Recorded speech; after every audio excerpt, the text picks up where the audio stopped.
अगं बाई, सासू आणि नंदन कधीच माय आणि बहीण होत नसते. त्यांच्या गोड बोलण्याला जाऊ नको.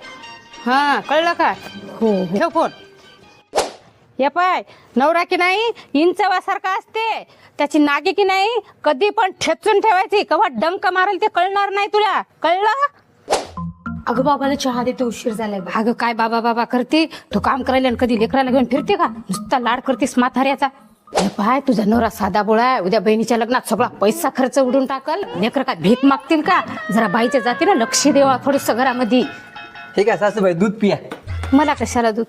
आवाज नागपंचमी आहे ना, वर्षभर माझ्या बायकोच्या कानामध्ये नागासारखं विष भरता, म्हणून म्हणलं कानामध्ये विष भरणाऱ्या सासूबाईला पण नागपंचमीचं दूध द्यावं. घ्या घ्या घ्या घ्या. काय पाहुणा आहे माय? मी काय नागिन दिसायली का?